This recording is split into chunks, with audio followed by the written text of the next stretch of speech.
Dust swirled through the courtyard, bullets shredding the air, and in the middle of it all lay Lieutenant Claire Donovan.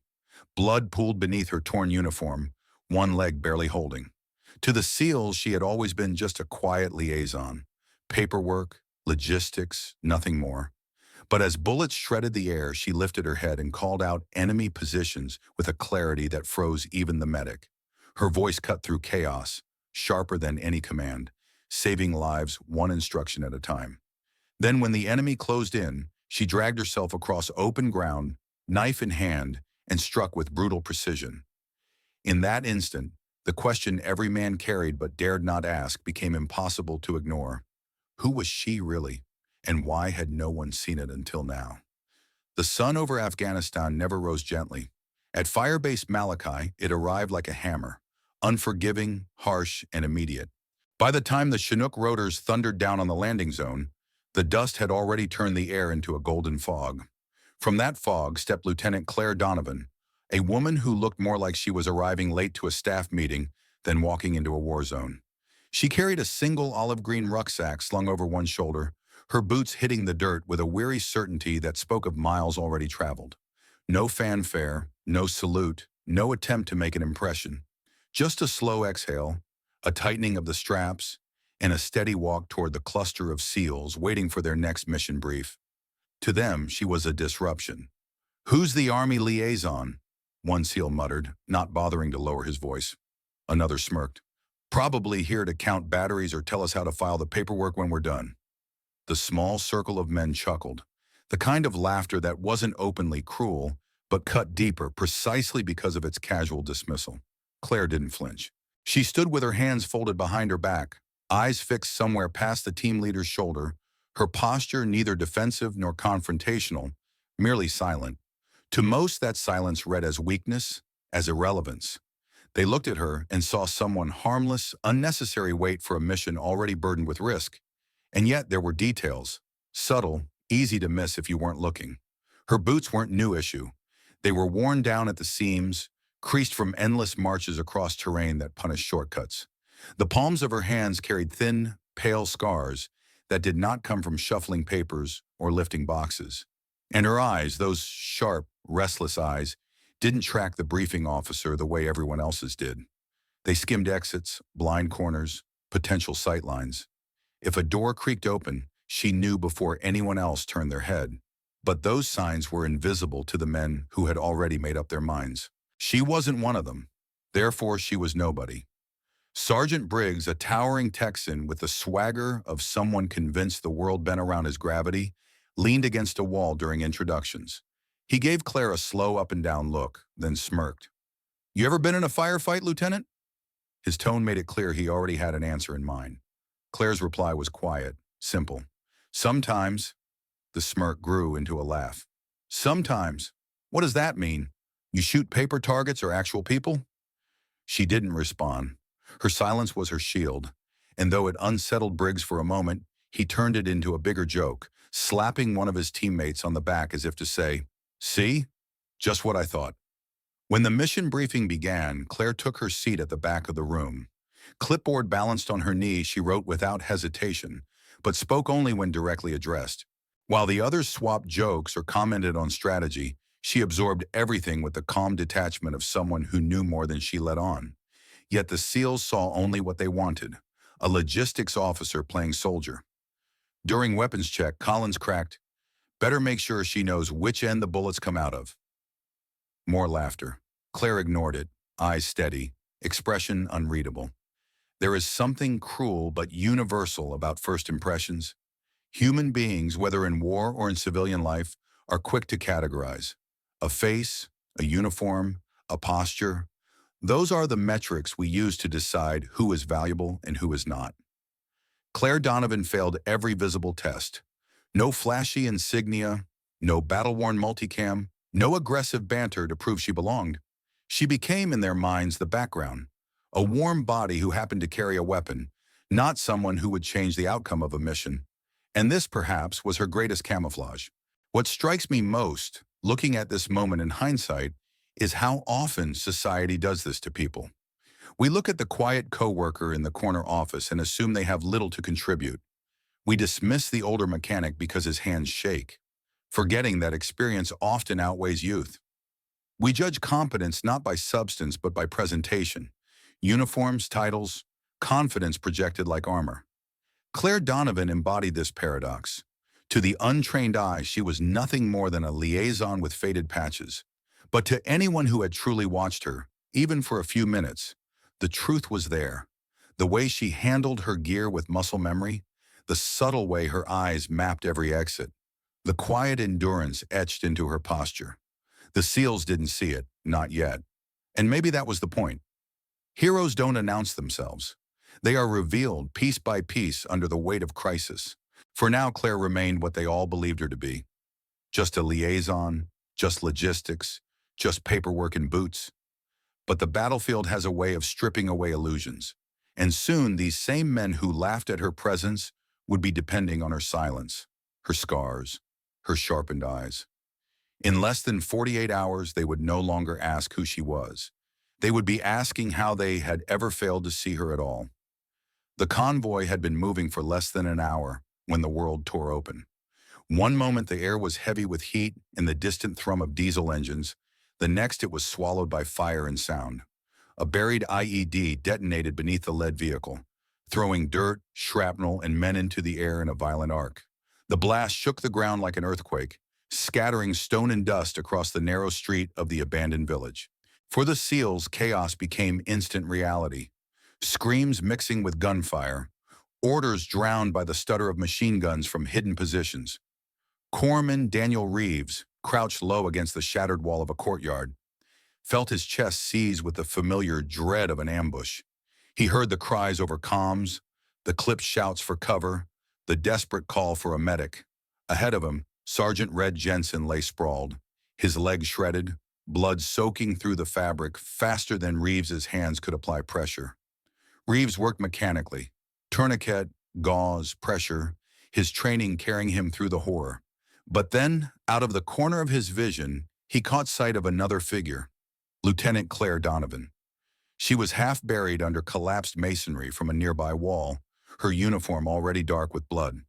To Reeves's eyes, she looked broken, finished, her helmet cracked, her left leg bent at an unnatural angle. He almost turned back to Jensen, assuming Claire was beyond saving, just another casualty in the first few seconds of hell. But then her hand moved, weak at first, then with startling force it clamped around his wrist. Her eyes snapped open, not wild with fear, not glazed with shock, but razor sharp, calculating. "Left side suppressive," she rasped, her voice cutting through the chaos like a blade. Reeves blinked. "What?" "They've shifted left flank," she said, blood trickling from her temple. "RPG repositioning. Impact in 8 seconds." Before Reeves could process, a roar shook the air. The wall across the courtyard exploded in a shower of stone and dust, exactly where she had said. Had she not warned him, he might have been caught in the blast radius.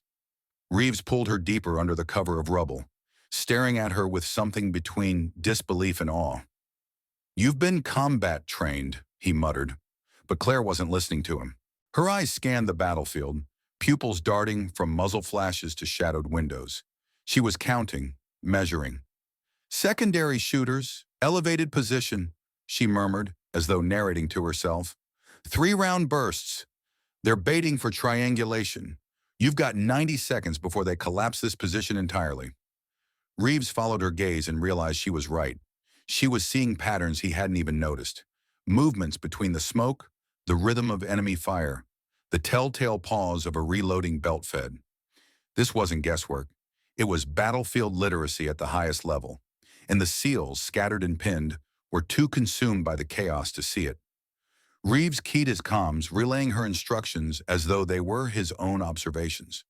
When the team shifted fire accordingly, the results were immediate. Enemy suppression faltered, creating slivers of breathing room. Still bleeding heavily, Claire didn't relent. Drainage culvert, south approach, movement 2, maybe 3.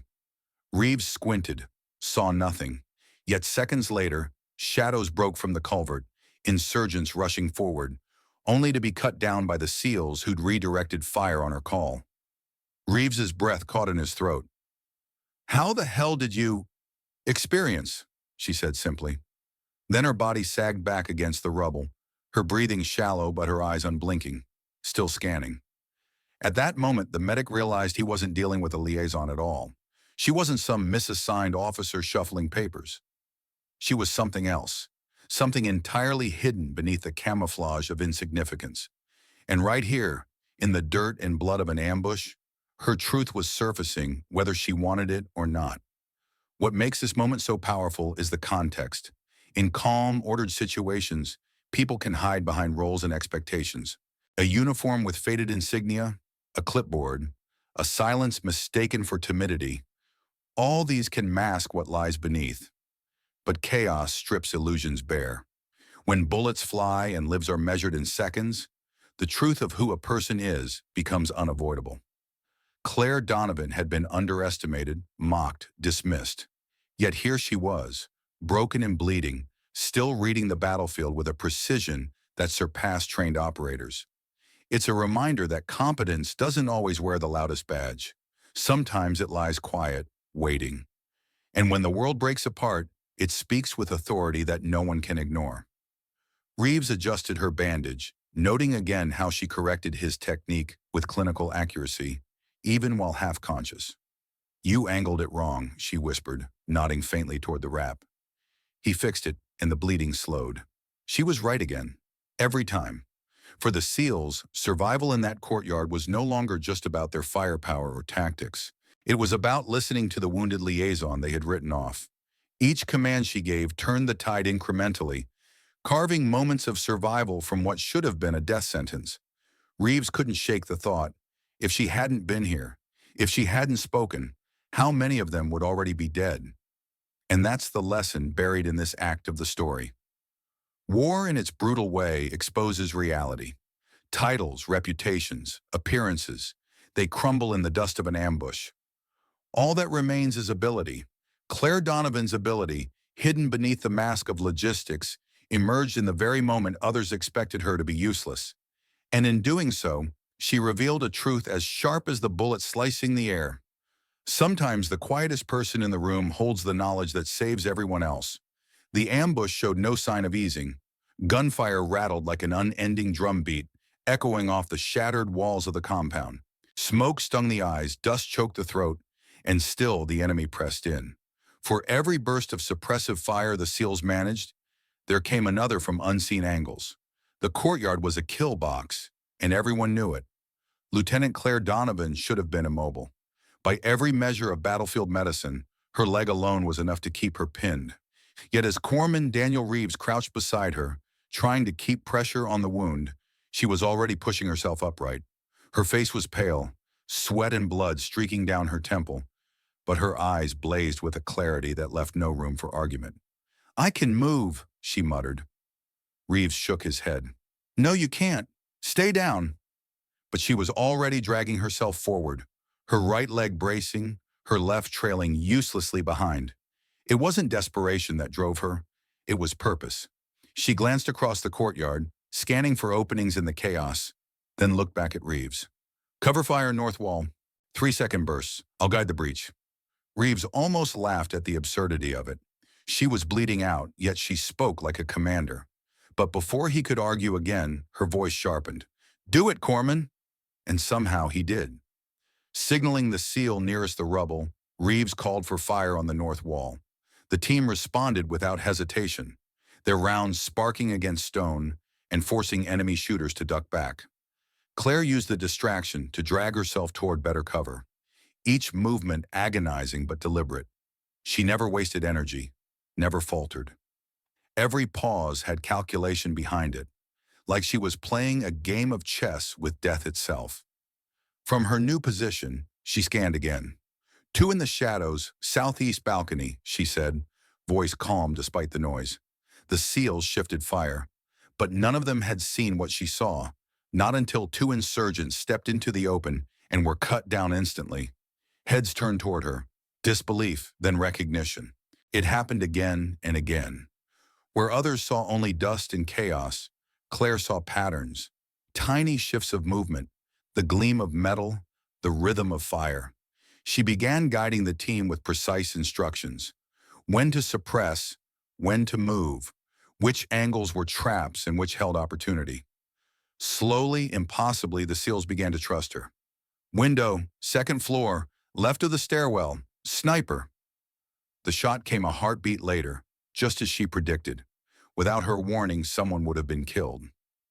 With it, the sniper was eliminated. Reeves watched the transformation unfold. Not in her, but in the team. The same men who had laughed at her arrival now executed her calls without hesitation. And then came the moment none of them could have foreseen. From the eastern breach, an enemy soldier broke through, moving low and fast, rifle raised. Reeves spun, but there were wounded men in his line of fire. He couldn't risk hitting them. The insurgent was almost on top of him when Claire launched herself forward. She didn't walk, didn't limp. She propelled herself like a projectile, fueled by something far greater than muscle. Her shoulder slammed into the attacker's ribs, knocking him off balance. Before he could recover, she pulled the combat knife from her vest and struck twice, clean and controlled, into vital points. The man collapsed instantly.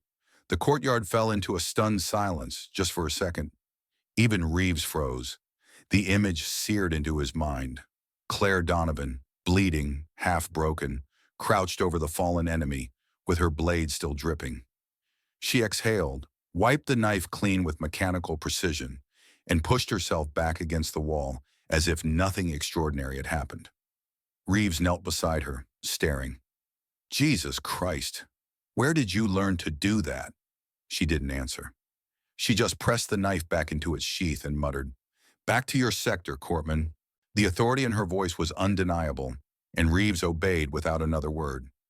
What makes this moment unforgettable isn't just the act of violence, it's the clarity it brings. For the first time, the SEALs were confronted with the truth they had refused to see. Claire Donovan was no liaison caught in the wrong place at the wrong time. She was someone forged in fire, carrying skills honed in shadows they would never fully understand. Her silence, her quiet posture, her faded insignia, none of it had been weakness. It had been concealment. And here lies the paradox of true competence. Those who carry it often don't need to announce it. The loudest voices are rarely the most capable. The ones who posture, who demand attention, who decorate themselves with symbols of strength, they are the easiest to recognize and often the easiest to break. But the truly skilled, they let others underestimate them. They wear invisibility like armor, and when the moment comes, they reveal only what is necessary. Claire Donovan had been underestimated because she allowed it, and in that underestimation lay her greatest strength. No one saw her coming, no one accounted for her, and when the team's survival hinged on a single desperate act, she was the one who changed everything. It raises a sobering question for all of us. How many times in our own lives do we dismiss people like Claire? The quiet coworker, the overlooked student, the parent who never boasts yet carries endless resilience. We assume silence means weakness, when in truth it can mean discipline. We assume lack of recognition means lack of ability, when it might simply mean the world has no category for the kind of skill they hold. On that battlefield, amid dust and blood, the SEALs learned this lesson the hard way. And for Daniel Reeves, the medic whose life she saved, the image of Claire driving a knife into the enemy would never fade. It wasn't just an act of survival, it was a revelation, one that shattered every assumption he had carried about the woman he had dismissed as paperwork and logistics. The distant thump of rotor blades was the most beautiful sound anyone in that courtyard had ever heard. Through the haze of dust and smoke, two helicopters carved their way into view, their silhouettes framed by the orange glow of a sinking sun. The battle was not over. The enemy still fired desperately from fractured walls and broken alleys. But for the SEALs, the sight of inbound extraction meant hope. Survival suddenly felt possible. Corpsman Daniel Reeves moved quickly, dragging casualties toward the landing zone as the whirling downdraft from the first helicopter swept across the compound, sending dust spiraling into the air. The SEALs worked like a machine, covering angles, laying down bursts of fire to keep the enemy pinned until the bird could set down. Amid the chaos, one figure remained impossible to ignore: Lieutenant Claire Donovan. She was slumped against a wall, her face pale from blood loss, uniform torn and soaked crimson. And yet, even as her body threatened collapse, her eyes kept scanning the perimeter, alert to movements others missed. Every few seconds, she gave quiet, precise updates, shadows shifting behind cover, the pause of a reloaded rifle, the glint of optics on a rooftop. Each call gave her team seconds they needed to survive until the helicopter's skids touched ground. When the SEALs began loading the wounded, Reeves crouched beside her. He tried to ease her onto a stretcher, but she caught his wrist with surprising strength. "Help them first," she whispered, nodding toward another casualty. Reeves shook his head. "You're bleeding out. You're not walking away from this without medical attention." Her lips curved into the faintest smile, a smile that seemed both weary and knowing. But when the last of the wounded was secured, Reeves returned to her side. He knelt close, his voice low, almost drowned by the roar of the rotors. "You're not just logistics, are you?" For a moment, Claire said nothing. Her gaze lingered on the dust rising around them, the blur of motion as her supposed superiors followed her earlier instructions without hesitation. Finally, she turned her head toward him, her expression calm despite the chaos. "Sometimes," she murmured. 2 syllables. That was all, and yet the weight of them was immeasurable. Reeves felt the answer land heavy in his chest. Not a denial, not an explanation, but an admission layered with mystery. Sometimes, enough to confirm what he had already witnessed, but not enough to reveal the full story. The stretcher team arrived then, lifting her gently. For the first time, the SEALs who had dismissed her as irrelevant looked at her with something different, respect, even awe. The laughter, the jokes, the eye rolls at her quiet presence were gone, replaced by a silence that acknowledged the truth without words. She had saved them all. As the helicopter lifted off, Reeves sat across from her in the dim red glow of the cabin lights. Around them, casualties groaned softly, medics worked quickly, and the noise of the rotors drowned out all but the most urgent voices. Claire lay back, her breathing shallow, but her eyes remained sharp. She stared not at Reeves, not at her own wounds, but at the horizon beyond the open ramp. Reeves leaned closer. "With skills like yours, why hide? Why let them think you were just a liaison?" Her gaze flickered toward him, then away again. "Orders," she said softly. Nothing more. It was an answer that revealed nothing and everything at once. She hadn't chosen invisibility, it had been assigned. Whatever her true role, it existed in the shadows, away from records, unacknowledged by ranks or medals. Reeves realized then that he might never know her full story. He might never read her name in a citation or see her recognized in any public forum. And yet none of that mattered, because he knew the truth. He had seen it. When the helicopters touched down at Firebase Malachi, the dust of the landing zone caught the sunset and turned golden. SEALs formed a quiet line, not because protocol demanded it, but because respect did. As Claire was carried past them, eyes followed her. No cheers, no applause, only silent recognition. In the language of warriors, silence often speaks louder than any medal pinned on a chest. Reeves walked alongside the stretcher until she was handed over to the medical tent. Just before she disappeared inside, he whispered, "You saved us. Don't think anyone here will forget that." Claire didn't answer. She didn't need to. A slight nod was enough. What makes this act resonate isn't just the spectacle of rescue, it's the revelation of truth. For hours, Claire Donovan had been the invisible presence, the quiet liaison no one thought mattered. In the crucible of combat, she became the reason they lived. Yet even as her skills shone undeniable, she retreated again into silence, giving away no more than a single word, sometimes. And this is where the story carries its greater meaning. Heroes like Claire don't often leave trails of medals or headlines. They appear when they're needed most, do what no one else can, and then vanish back into the folds of secrecy. Their names rarely enter history books, their actions hidden in classified reports or buried in archives no one will open. It raises a sobering reflection. How many heroes walk among us unrecognized? How many lives have been saved by hands we never shake, by voices we never hear? We often measure worth by titles, ranks, or visibility. But sometimes the most essential people are those who will never be acknowledged publicly. They carry their burdens silently, knowing their value doesn't depend on recognition. For the SEALs who staggered off that helicopter alive, the lesson was permanent. The woman they mocked, ignored, and underestimated had turned out to be their savior. Her silence had been her shield, her faded insignia her disguise, her restraint her strength. And as Reeves replayed her knife strike, her battlefield calls, and that final word sometimes, he realized he'd witnessed something rare. Not just survival, but the presence of a hidden hero. The battle at Firebase Malachi ended, but its echoes live far beyond one courtyard in Afghanistan. What happened there wasn't only about bullets, dust, and survival. It was about perception, judgment, and the quiet power of those we underestimate. Lieutenant Claire Donovan became the mirror that forced everyone, both on the battlefield and in the audience of this story, to ask a harder question. Who around us holds strength we never take the time to see? History has shown us this pattern before. Women in the military, time and again, have been overlooked, dismissed, or quietly sidelined. Yet when crisis strikes, they have rewritten outcomes. Think of the female medics in World War II who patched together lives under fire, their names rarely remembered. Consider the pilots of modern conflicts who were initially told women couldn't fly combat missions. Until they did, and entire units owed their survival to them. The prejudice was always the same. She's not strong enough. She's not meant for this.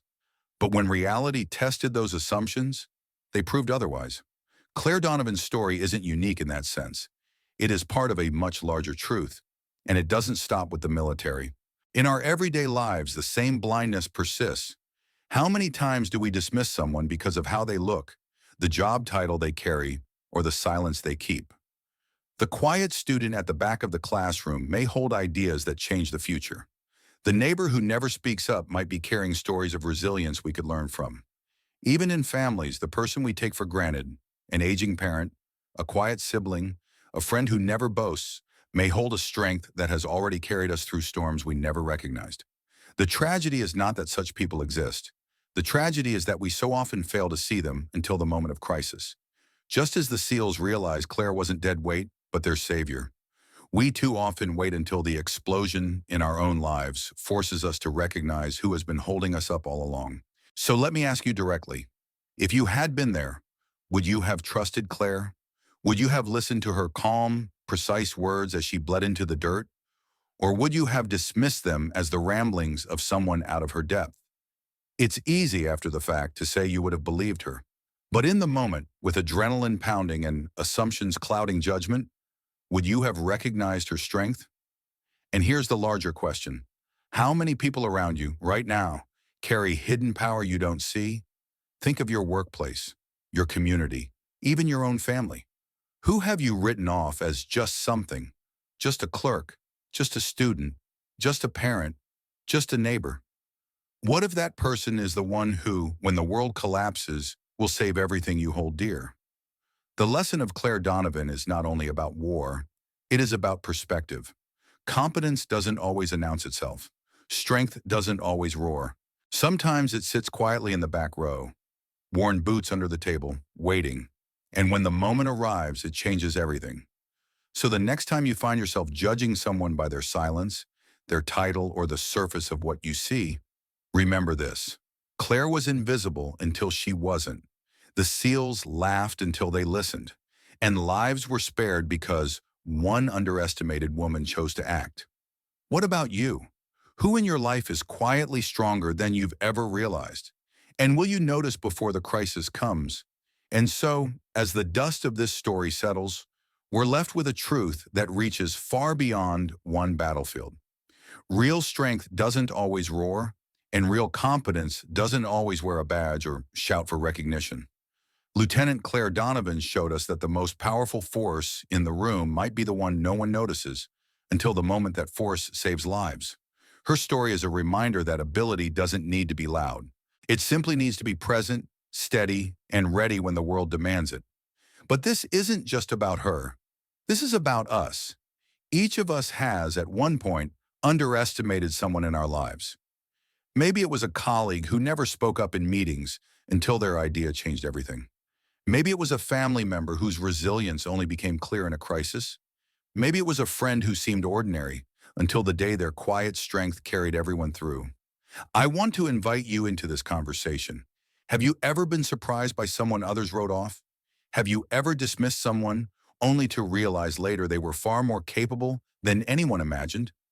Share your stories in the comments. I read everyone, and they matter because together we're building a community that values hidden strength. And if this story resonated with you, don't forget to support the channel. Hit that like button, drop a comment, and subscribe so you don't miss the next story. These videos are more than entertainment. They're reminders of the extraordinary within the ordinary, of the heroes who walk quietly among us every single day. Because in the end, it's not always the loudest person, the most decorated, or the one with the spotlight who makes the difference. Sometimes it's the one we ignore, the one we laugh at, the one we label unnecessary. And when the crisis comes, they become exactly the person we all need most.